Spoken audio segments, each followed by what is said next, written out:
어,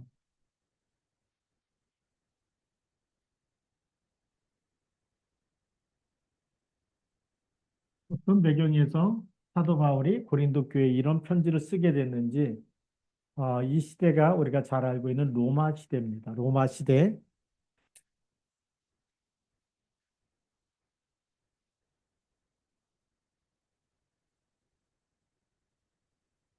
로마 시대에는 우리가 잘 알듯이, 어, 뭐 제우스 신부터 해가지고 이 신화로 이렇게 12가지, 12명의 신화로 해서 이 우주 만물이 창조되어지고 또 헤라클레스 뭐 인간 신의 아들이 또 태어나고 이렇게 해서 막 여러 가지 그 안에서 또 뭐 불륜도 일어나고 막 이렇기 때문에 이 신화라는 것이 우상 문화거든요, 결국은. 그러다 보니까 영적인 타락과 육신적인 타락이 그렇게 문화화돼 갖고 있었던. 그래서 결혼하고도 그 남자들이 결혼한 남자들이 매춘부에게 가서 이렇게 가는 이런 것이 막 그냥 사회적으로 허용되었던 그런 문화입니다. 그래서 우리가 잘 알듯이 이 신화를 바탕으로 한 우상 우상 문화가 있었고요. 그다음에 여기는 노예 제도가 있었던 시대죠. 이 대로마 제국이라 그래서 수많은 나라 민족을 싸워서 이기면서 이길 때마다 그 민족들을 전부 다 노예로 삼습니다. 그러니까 이 노예 제도가 있었기 때문에 이런 문화 속에 아, 우- 신화적인 그런 것과 우상 문화와 노예 제도 이런 것 속에서 이 정치를 붙잡은 사람이 굉장히 권력이 강하고 그리고 그 밑에 있는 많은 종들과 노예들이 또 이렇게 막 사회를 움직여가는 이끌어가는 이런 이 시대가 됐죠. 여기 이 로마 시대에 바로 이 고린도가 여기에 속해 있는 지배를 받는 곳이요.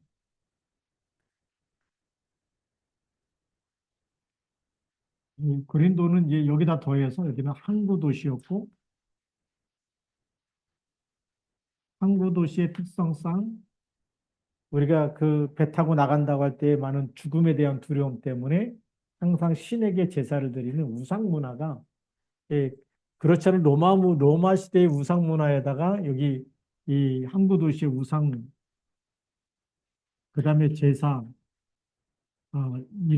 이런 부분과 그다음에 항상 신전이 있어서 이 신전의 사제들이 있는데 이 당시 여사제들이 신에게 제사 드리면서 말하면 창녀 역할까지 같이 했던 이런 타락하는 이런 동네였습니다. 예. 그렇기 때문에 이런 문화 속에서 오늘 뭘 얘기하냐면 오늘 가정을 얘기하고 그리고 우리 이 생활에 대해서 값졌기 때문에 우리가 그리스도를 믿으면서 어떻게 지내야 되는지 우리의 그 분명한 신앙관 그리고 우리가 믿으면서 우리가 분명한 믿음에 대한 가치관이 정리되어 있지 않으면 안 된다고 하는 것을 알려주고 있는 것. 그래서 우리 본론에서 보면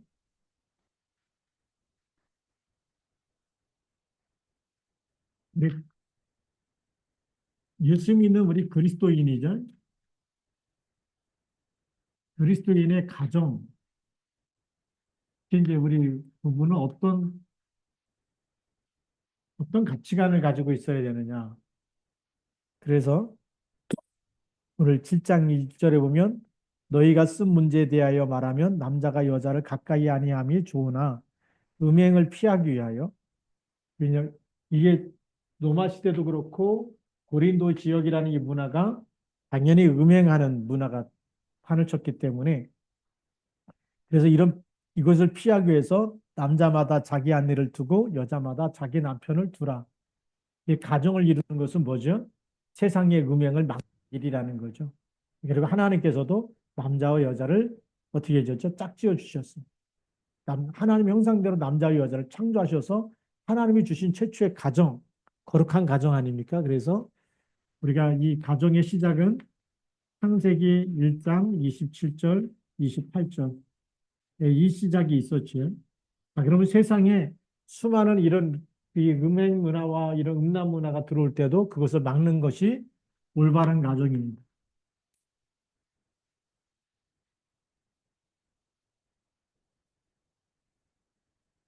그래서 남편과 말하자면 부인이 같이 한 가정을 이루는 것, 남자와 여자가 한 가정을 지는 것은 여자마다 자기 남편을 두고, 그다음에 남자마다 자기 아내를 두고, 성경은 2절에 그렇게 얘기하죠. 왜 그러냐? 음행을 피하기 위해서다. 올바른 가정은 뭘 피하기 위해서라고요? 음행을 피하기 위해서.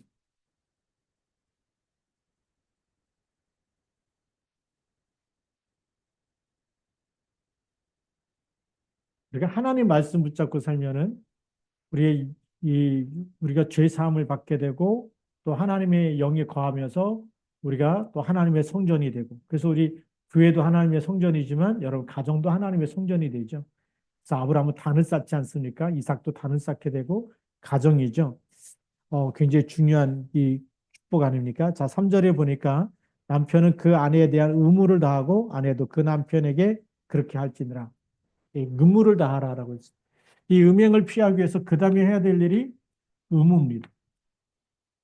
여기는 남편의 의무가 있고 그 다음에 아내의 의무가 있다.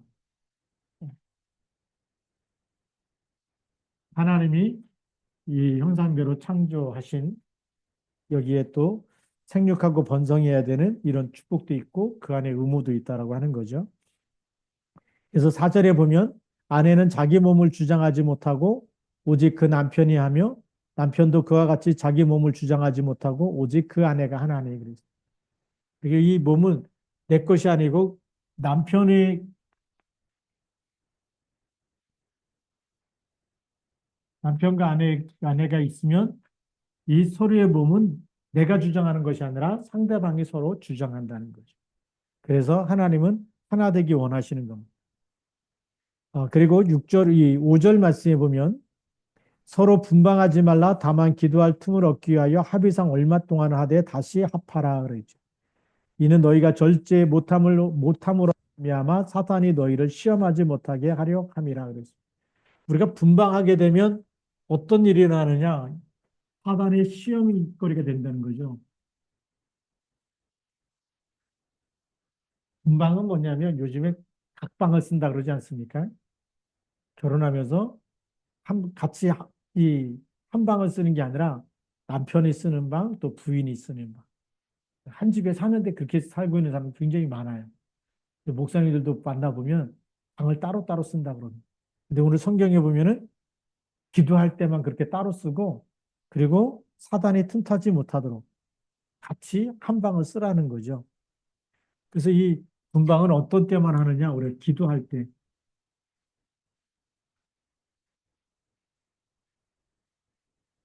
기도할 때는 분방해도 괜찮다. 그런데 가능하면 어떻게 하라고요? 합방을 해라. 이거 이유가 뭐죠? 사탄의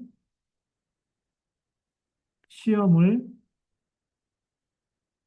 막아야 된다는 거죠. 틈타지 못하도록 그렇게 해야 된다는 겁니다. 그러면서 6절에 말씀하시기를 그러나 내가 이 말을 함은 허락이요 명령은 아니니라. 예, 허락하고 명령하고 차이가 있죠. 명령은 반드시 그렇게 100% 해야 되는 것, 지켜야 되는 거지만 허락은 뭐죠? 그렇게 하는 것이 좋다라고 하는 겁니다. 자, 오늘 7절 말씀해 보니까 나는 모든 사람이 나와 같기를 원하노라. 사도 바울이 어떤 사람이죠? 독신입니다. 그래서 5번째로 보면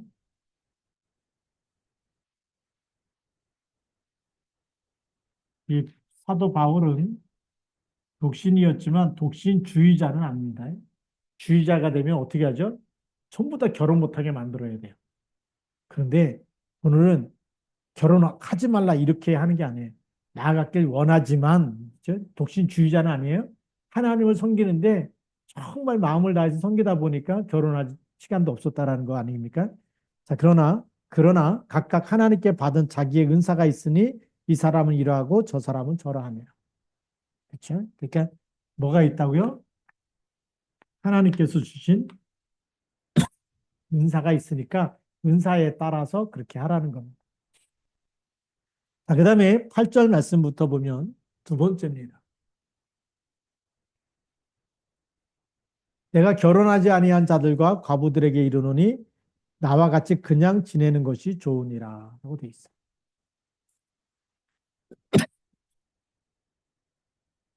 우리가 이제 그 혼자 아직 결혼하지 않은 혼자 이렇게 미혼이죠. 미혼과 그다음에 과부에게 주는 말씀입니다.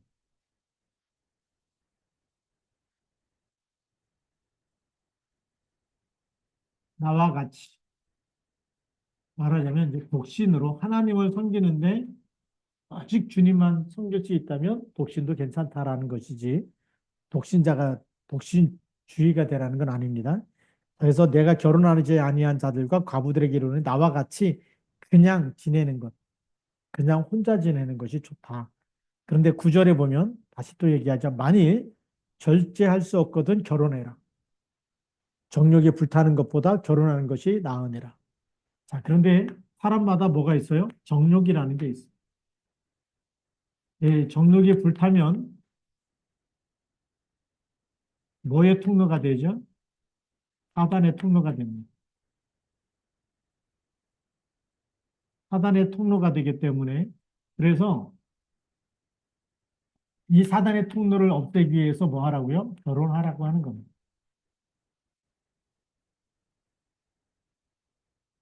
결혼하는 것이 나으니라.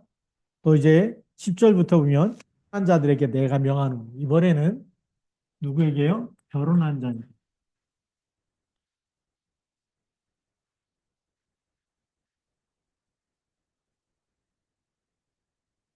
명하는 자는 내가 아니요 주시라. 하나님이란 얘기고요. 자, 여자는 남편에게서 갈라서지 말고 그랬습니다.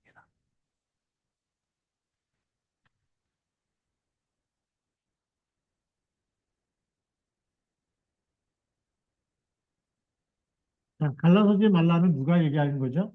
하나님이 말씀하신 겁니다. 하나님이 짝지어준 것은 사람이 나눌 수 없다라고 이렇게 그렇게 말씀하셨습니다. 자, 근데 또 11절에 보면 만일 갈라섰으면 그대로 지내든지 다시 그 남편과 화합하든지 하라. 예. 자, 갈라섰다면 이제는 이미 갈라섰다. 그럴 때는 두 가지 선택이 있는데 하나는 혼자 그대로 그러면 아니면 헤어진 남편과 다시 어떻게 하라고요? 합하라. 이렇게 이제 둘 중에 하나를 선택할 수 있도록 그렇게 했습니다.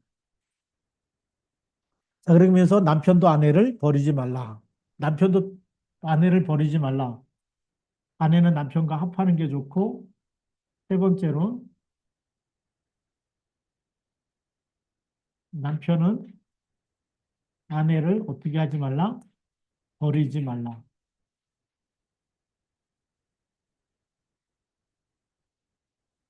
우리가 이제 왜 버리느냐?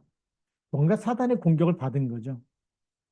네. 그러니까 벌써, 우리가 그 자기 십자가를 지고 그리스도를 따르는 사람은 십자가라고 생각하면은 그 끝까지 품고 참고 기도하고 그렇게 갈 수가 있는데 십자가를 지지 못하면 이게 그냥 갈라설 수밖에 없는 이런 상황이 올 수밖에 없겠죠. 그래서 이제 옛날에 있는 분들을 보니까 한이 많이 맺혀 있어요. 딱 참고 살다 보니까 가슴앓이도 하고 한 맺힌 그리고 막 이 속에 다 썩었다고 얘기하고 막 이러지 않습니까?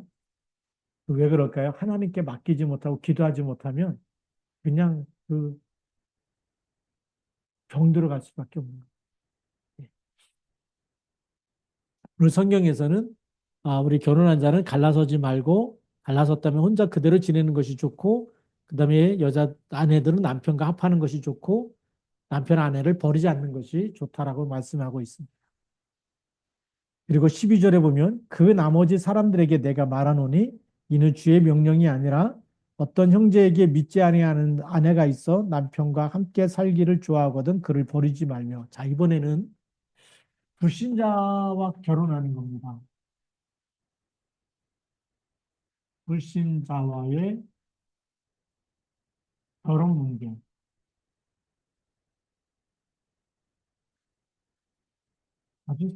사도 바울이 구체적으로 다 얘기해 주고 있어요. 자, 그래서 어떤 형제에게 믿지 아니하는 아내가 있다. 그러면 첫 번째로 어, 형제는 믿는 형제인데 아내는 뭐죠?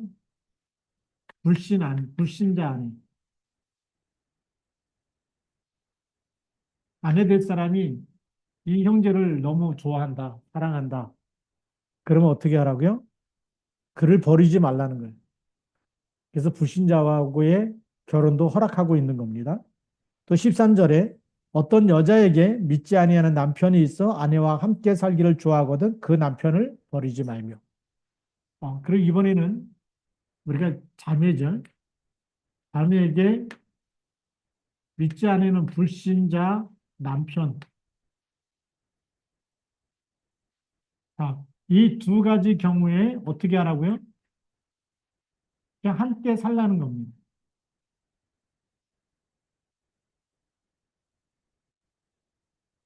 한 가정을 이루고 살라는 거예요. 여기에는 분명한 이유가 있죠. 다시 말하면 미션이 있는 겁니다. 세 번째, 우리가 이 그리스도 이름은 어떤 사단의 머리를 깨트린 이름이에요. 그렇죠? 흑암 권세를 이긴 이름이고 모든 악한 영을 이긴 이름이기 때문에 그 이름 가지면 어떻게 되죠? 믿지 않는 남편의 역사는 흑암도 꺾이게 되고 구원받게 되기 때문에 그래서 오늘 13절 말씀에 보면 나와 있습니다. 어떤 여자에게 믿지 아니하는 남편이 있어 아내와 함께 살기를 좋아하거든 그 남편을 버리지 말라. 그러면서 14절에 답을 주죠. 믿지 아니하는 남편이 아내로 말미암아 거룩하게 되며 거룩하다는 얘기 뭐죠? 구원받게 되며 그 얘기입니다. 또 믿지 아니하는 아내가 남편으로 말미암아 거룩하게 되나니 그렇지 아니하면 너희 자녀도 깨끗하지 못하니라. 그러나 이제 거룩하니라. 우리가 진짜 그리스도로 답을 얻으면 이 그리스도의 이 답을 가지고 있으면 모든 음부의 권세가 이겨요, 못 이겨요? 음부의 권세가 이기지 못하리라 그래요. 그래서 불신자 아내가 구원받게 되고 여기 이제 불신자 아내와 남편이죠. 불신자가 구원받게 되는 거룩하게 되는 이 하나님의 계획을 놓고서 함께 살라는 겁니다. 그러니까 우리가 이런 미션을 놓쳐버리면 기도를 쉰다든지 뭐 그냥 피곤한데 뭐 남편을 위해서 뭐 아내 위해서 뭐 기도도 안 하고 그냥 뭐 세상적으로 그리고 뭐 예배도 빼먹고 이랬다 버리면 흑암이 덮치지만 우리가 계속 깨어서 그리스도 붙잡고 계속 기도하고 흑암 꺾으면 오늘 어떻게 되죠? 하나님께로 다 돌아온다는 겁니다.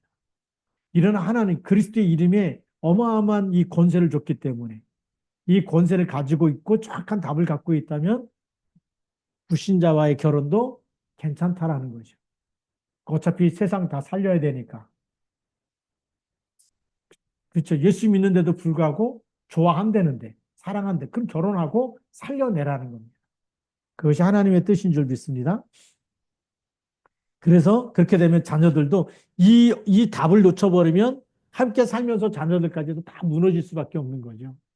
그런데 우리가 이 답을 갖고 있으면 어떻게 하라고요? 이제 거룩하니라. 그러나 이제 거룩하다는 얘기 뭐죠? 우리 안에 있는 그리스도 이름으로 충분히 승리하고 이기게 될 줄로 믿습니다. 자, 그리고 15절 말씀에 보면 혹 믿지 아니하는 자가 갈리게 하라. 믿지 않은 사람이 이제는 나 같이 못 살겠다. 그러면 어떻게 하라고요? 갈리게 하라는 거예요. 여기도 똑같이. 믿는 자가 먼저가 아니라 믿지 아니하는 자가 갈리거든 갈리게 하라. 형제나 자매나 이런 일에 구애될 것이 없느니라. 구애될 것이 없다는 얘기는 뭐죠? 얽매이거나 꺼리끼지 않고 자유롭다라는 거거든요. 그래서 여기에 얽매일 필요가 없다라는 거예요. 우리가요, 우리 영적인 존재이기 때문에 육신으로 사는 이 여기에서 불신자 아내가 나는 그리스도 죽어도 못 믿겠다. 난 너하고 못 살겠다. 이거 교회 다니고 막 이러는데 절대 꼴 보기 싫고 교회 다니고 미치겠다. 그래서 나가겠다 그러면 그냥 나가게 해도 헤어져도 된다는 거예요. 우리가 구원받은 것으로 천국 가는 게 낫지 같이 타락해갖고 우리가 저주 가운데 있으면 안 되잖아요. 그렇죠? 그래서 이제 그렇다라는 겁니다. 우리가 이해를 잘 하셔야 됩니다. 그래서 이런 일에 결국 그런 것 가지고 신경 쓰면서 예배도 빼먹고 하나님께 영광 이렇게까지 우리가 손해보면서까지 거기에 묶이지 말고 그렇게 한다면 불신자 아내가 불신자 남편이 갈라선다고 하거든 갈리게 하라. 그러니까 어떻게 보면은 어, 그 하나님께 영광, 하나님께 예비하고 하나님께 영광을 돌리고 이 신앙생활하는데 걸림이 된다고 해서 따라오지 않고 나 나가겠다 그러면은 그냥 그렇게 헤어져도 된다고 성경은 얘기하고 있죠. 자, 그래서 15절 말씀 이 중요한 겁니다. 그러나 하나님 화평 중에서 너희를 부르셨느니라. 변함없이 그럼에도 불구하고 어떻게 해요? 너희가 이혼을 했든지 결혼을 했든지 변함없이 화평 중에서 너희를 부르셨다. 우리를 부르신 그 부름은 변함이 있어요, 없어요? 없어요. 구원의 축복은 변함이 없다. 우리를 자녀 삼으신 것은 변함이 없다. 우리가 육신으로 살 때 또 이혼했어요. 또 뭐 결혼했어요. 또 나갔어요. 여러 가지 일들이 많이 있을 수 있지만 그러나 하나님의 사랑은 변함이 없는 줄 믿습니다.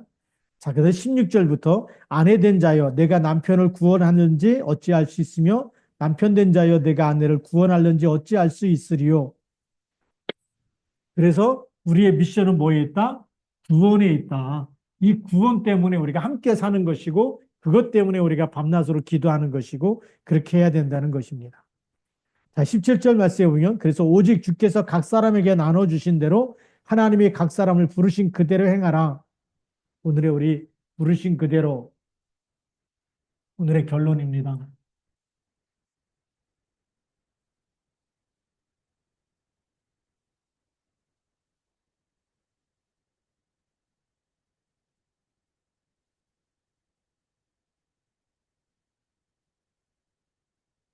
부르신 그대로. 굉장히 중요한 의미가 있어요. 그래서 각 사람을 부르신 그대로 행하라. 내가 모든 교회에서 이같이 명하노라.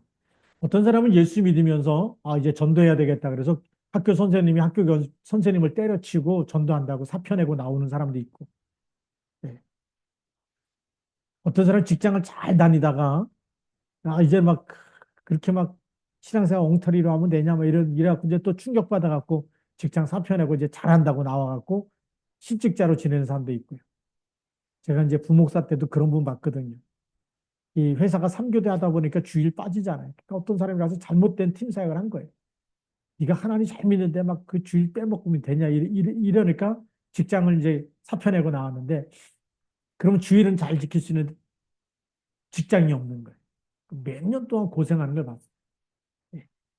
우리 부르심을 받은 그대로라는 얘기는 내가 예수 믿고 나서 뭐 막 어떤 거 뭐 때려치우고 어떤 거 막 사표 내고 뭐 내가 또 거룩하게 살려고 그런 얘기가 아니라 예수 믿고 나서 우리가 그 현장에서 그대로 예수 믿으면서 기도하면서 하나님 나라가 임하도록 우리에게 주신 현장이 뭐죠? 우리 영적 신분이 바뀐 겁니다. 영적 신분이 바뀌었어요. 영적 신분이 바뀌면 우리가 살아가는 모든 직장과 생활과 이런 것을 막 때려치고 뭐 새로운 걸로 이렇게 가야 되는 게 아니라 영적 신분이 바뀌었기 때문에 내가 사는 삶 그대로 살면서 거기서 뭐가 임하도록요? 하나님 나라가 임하고 나 때문에 복음의 증거될 수 있는 증인이 되도록 그 얘기예요. 부르신 마음 그대로 행하라는 거예요. 바꾸라는 것이 아니라 그래서 우리의 삶의 현장이죠. 삶의 현장을 뛰쳐나오고 버리고 나와라. 그래서 어디로 다른 데로 가라는 게 아닙니다. 그리고 예수 믿는 사람이 막 거룩하게 살려고. 그래서 우리 중세시대가 왜 암흑의 시대냐면 사람들이 신앙생활 더 잘하려고 갔던 곳이 어디냐면 수도원입니다. 내가 이렇게 막 세상 일만 하고 살면 안 되겠다. 내가 더 영적으로 내가 더 하나님을 더 거룩하게 섬기고 구별돼야 되겠다. 그래갖고 그렇게 세상에서 일하고 막 이런 사람들이 은혜 받고 나니까 그 현장에서 기도해서 흑암을 꺾고 또 다른 사람 살려고 증인으로 쓰임 받아야 되는데 하나님을 더 잘 믿으려고 어디로 가느냐? 수도원으로 다 모이기 시작한 거죠. 그러니까 수도원은 거룩한데 세상은 어때요? 세상은 무법천지가 되는 거 아닙니까? 빛이 없기 때문에. 그래서 중세 시대를 우리가 암흑 시대라고 얘기하는 겁니다. 그래서 예수 믿는 사람들이 다 기도원에 모여가지고 거기서 막 계속 24시간 성령 충만 달라고 기도하고 찬송하고 그게 거룩한 게 아니라 우리가 생활하는 모든 곳에서 24 하나님과 동행하면서 그리스도인을 가지고 흑암 꺾는 게 너무 중요한 거라는 얘기입니다. 그래서 오늘 18절 말씀해 보니까 할례자로서 부름받은 사람은 부름받은 자가 있느냐? 무할례자가 되지 말며 무할례자로 부르심을 받은 자가 있느냐? 할례를 받지 말며. 그래서 우리 삶의 현장에 하나님 나라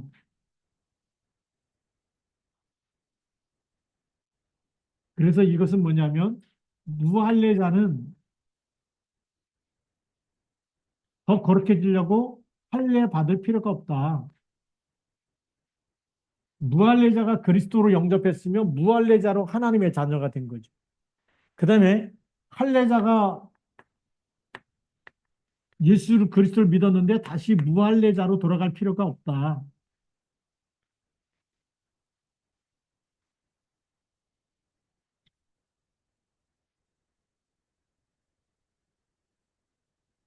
그래서 19절에 보면 할례 받는 것도 아무것도 아니요 할례 받지 아니하는 것도 아무것도 아니로되 오직 하나님의 계명을 지킬 따름이니 우리가 하나님의 계명 하나님께서 주신 그리스도를 믿는 것이 더 중요하다.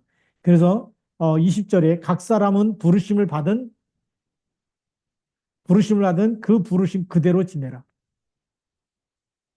세 번째, 각 사람 각각의 사람이 하나님의 부르심을 받은 그대로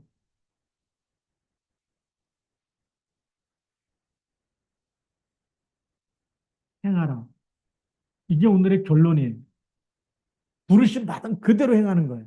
결혼한 사람은 결혼한 그대로, 또 이혼한 사람은 이혼한 그대로 그 자리에서 하나님을 가장 잘 섬기면 되고, 가장 우리 기도를 많이 하고 전도 많이 하면 되는 거예요. 하나님의 뜻을 이루면 되는 거예요. 그렇겠죠? 자, 그래서 오늘 21절에 중요한 말씀합니다. 내가 종으로 있을 때 부르심을 받았느냐? 염려하지 말라. 그러나 내가 자유롭게 될 수 있거든 그것을 이용하라. 우리 종이 이 로마 시대 때에 우리 노예 제도가 있었죠. 노예를 우리가 다른 말로 하면 종이라고 얘기하는데 이 종이 일을 하면 뭐를 받죠? 돈을 받습니다. 근데 이 돈을 받는데 이 돈이 어떤 거냐? 이 주인이 달라 그러면 주인에게 다 줘야 되는 거예요. 어떤 사람이 일하고 나서 너무 고마우면 누가 이렇게 원래 조금 뭐 월급 같은 게 없잖아요. 없는데 누가 도와주고 일해주고 그러면 수고했다고 이렇게 말하자면 이제 푼돈이라도 주는데 이 푼돈을 가지고 이 종이 모아가지고 신전에다 맡길 수가 있다는 거예요. 신전에 이제 제사장이 있겠죠. 제사장에게 계속 돈을 맡기면 어느 날 이 노예로 팔은 이 주인이 이 종을 팔았을 때의 그 값이 있어요. 노예를 살 때에 돈을 주고서 사지 않습니까? 물건이기 때문에 그 당시에는. 그러면 그 자기를 팔 만한 돈이 이 신전 제사장에게 여기다가 말하자면 저축해 놔갖고 쌓여져 있으면 이 주인을 데리고 이 종이 가서 가면 이 제사장이 이 종에 대한 값을 여기다가 종이 여기다 모아놨기 때문에 이 값을 주인에게 주면 주인은 이 종을 어떻게 해요? 자유롭게 해주는 거예요. 왜요?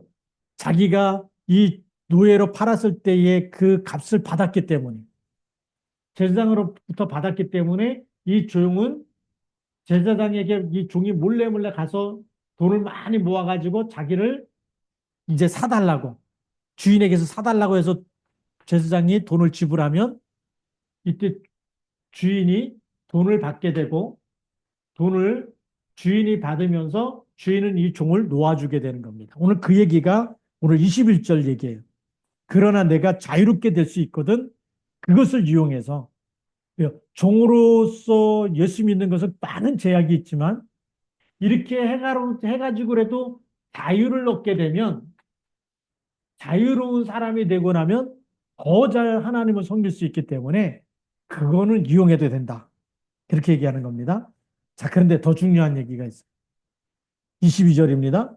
주 안에서 부르심을 받은 자는 종이라도 주께 속한 자유인이요. 또 그와 같이 자유인으로 있을 때에 부르심을 받은 자는 그리스도의 종이니라. 그래서 너희는 값으로 사신 것이니 사람들의 종이 되지 말라. 자, 이걸 이해했다고 한다면 그 다음 단계는 뭐냐? 그리스도께서 우리를 값으로 샀다는 거예요. 값으로 샀기 때문에 자유인은 그리스도의 종이 되는 것이고, 종은 그리스도 안에서 자유인이 되는 것이고, 이제 그걸 이해가 됩니까? 말하자면 이거는 이제 사회 제도 속에 있어서 요 제사장에게 노예가 계속 일하면 푼돈이 생기를 갖다 줘 갖고 자기 몸값이죠. 몸값을 제사장이 주인을 데려가서 이렇게 해서 이제 받았어요. 근데 이게 제사장이 아니고 이게 누구라고요? 그리스도께서 우리에게 뭘 줬어요? 값을 지불한 거예요. 피값을 줬어요. 대신해서 그리스도께서 우리에게 너희는 값으로 사신 것이다. 그리스도께서 완전히 죄에서 우리를 건져내기 위해서 하나님의 대속물로 우리에게 속죄 제물이 되신 거죠. 그렇기 때문에 우리가 이제는 예수 믿으면서 그 사단의 종에서 마귀의 자녀에서 해방된 줄 믿습니다. 그러기 때문에 이제는 그런 자유인의 신분을 가지고 24절에 형제들아 너희는 각각 부르심을 받은 그대로 하나님과 함께 거하라. 그래서 이 각 사람이 이제는 그리스도의 피로다가 이 사단의 종이었는데 그리스도의 피로 우리가 값을 지불해서 값으로 하나님이 사셨기 때문에 우리는 누구예요? 이제는 그리스도의 종이 됐고 하나님의 사람이 됐어요. 그래서 이런 종으로 있던 사람은 자유함을 얻어서 그리스도 안에서 자유자가 됐고 자유인은 우리가 그리스도의 종이 됐다. 그런 얘기면서 그러면서 어떻게 행하라고요? 각각 부르심을 받은 그대로 하나님과 함께 거하라. 그래서 우리가 참 자유를 얻게 됐어요. 죄로부터 자유, 사단으로부터 자유, 모든 저주 재앙으로부터 자유를 얻었기 때문에 이 자유의 신분을 가지고 또 우리가 그리스도의 이제 종의 신분을 가지고 하나님의 뜻을 이루고 하나님의 계획을 이루는데 쓰임 받아야 될 줄로 믿습니다. 그래서 오늘 부르심을 받은 그대로 뭐 해야 되느냐? 하나님의 뜻을 이루고 흑암 권세를 무너뜨리고, 예, 우리가 결혼한 사람은 가정에 이런 이 음행을 피하기, 음행과 이런 세상의 음란 문화가 들어오지 못하도록 흑암세를 꺾어야 되는 것이고, 그렇죠? 그리고 혼자 사는 사람도 정말 더 복음과 전도 선교를 위해서 유익하도록 그리스도께 더 헌신해야 되는 것이고, 그것이 안 되면 해서라도 해야 되는 것이고, 또 이혼했다면 이혼한 대로 우리가 또 이 복음 때문에 따라오지 못해서 이혼한다 그러면 그냥 그렇게 하라고 얘기하고, 그래서 모든 것이 뭘 위해서냐면 하나님의 나라를 위해서, 하나님의 영광을 위해서, 세계 복음화를 위해서 우리가 그렇게 방향 맞춰야 될 줄로 믿습니다. 아주 놀라운 이런 말씀을 주시는데, 그래서 부르심을 받은 그대로 우리가 있는 모든 현장에서 우리는 하나님 주신 신분과 권세를 누려서 승리해야 될 줄로 믿습니다. 기도하시겠습니다. 살아계신 하나님 아버지 감사합니다. 오늘도 우리가 그리스도 안에서 어떻게 살아야 될지 분명한 답을 가지고 하나님의 기뻐하는 뜻을 따라서 인도받게 하여 주시고, 또 우리 그리스도 안에서 우리가 이미 그리스도의 피값으로 말미암아 우리가 모든 죄와 사망과 사단의 권세에서 완전히 해방됐고 자유자가 되었는데, 이 자유인의 신분 가지고 하나님을 가장 잘 섬기고 하나님을 영화롭게 하며 하나님의 뜻을 이루는 일에 더 귀하게 쓰임받도록 축복하여 주옵소서. 우리 주 예수 그리스도의 이름으로 감사하며 기도드립니다. 아멘. 우리 같이 한번 또 우리 기도하겠습니다. 우리 기도할 제목은